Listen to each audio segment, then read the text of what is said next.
Hello, मैं आपका दोस्त शशि शेखर आपको knowledge in history YouTube channel में आपका स्वागत करता हूँ। आज मैं भारत देश की विविधता में एकता को अतीत के संदर्भ में देखेंगे। किस प्रकार हमारी प्राचीन भारतीय संस्कृति आपस में एक दूसरे से गुथी हुई थी, जो जिसकी मौलिकता की पहचान आज स्पष्ट रूप से देखी जा सकती है।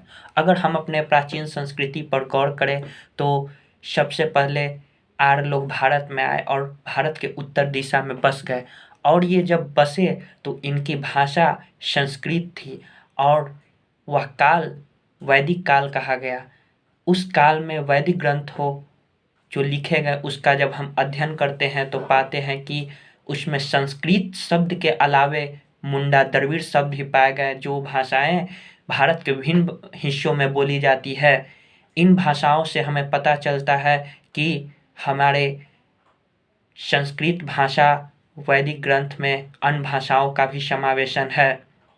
उसी प्रकार अगर हम तमिल दक्षिण की संस्कृति को देखें तो उसमें भी संस्कृत और पाली शब्द पाए गए हैं, जो संस्कृत आर्यों की भाषा है। इस प्रकार हमें पता चलता है कि हमारी संस्कृति उत्तर से दक्षिण की ओर आपस में मिले जुले हुए हैं, एक दूसरे से जुड़े हुए हैं। अगर हम इंडो आर्यन भाषा से पहले की मुंडा भाषा पर देखें तो मुंडा भाषा पूर्व भारत में बोली जाती थी और इस भाषा का ये प्रारूप रहा है कि इसमें जो प्रयुक्त होने वाले शब्द हैं उसको इंडो आर्यन भाषा में भी प्रयुक्त किया गया, जिससे हमें पता चलता है कि जितनी व्याख्या वैदिक ध्वनि की हम मुंडा संस्कृति के आधार पर कर सकते हैं, उतने ही इंडो आर्यन भाषा का व्याख्या हम द्रविड़ संस्कृति के आधार पर भी कर सकते हैं। इससे पता चलता है कि हम भाषाई रूप से भी एक हैं।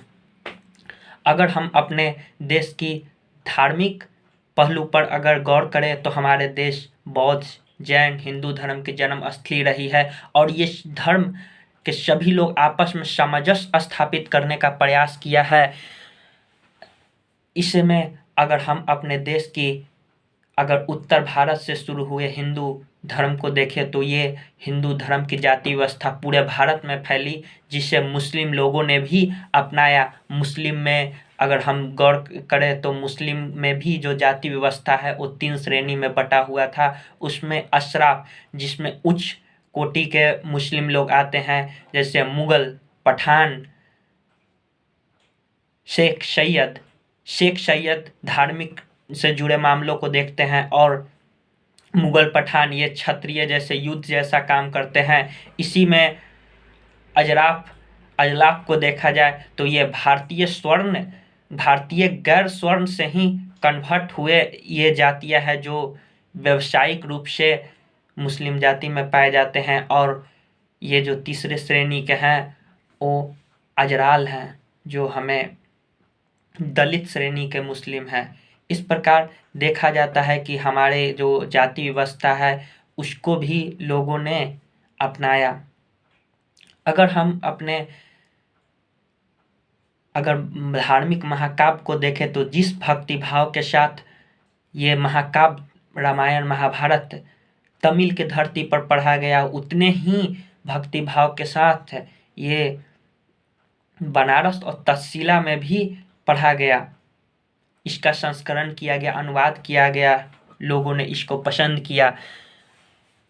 इससे हमें ये पता चलता है कि हम हर तरह से हर क्षेत्र में लोगों ने अपने धार्मिक एकता को स्थापित करने का प्रयास किया। अगर हम बाग में रंग बिरंग फूल होंगे तो बाग की सुंदरता ही अलग होगी। यही हमारी प्राचीन धार्मिक भावना रही।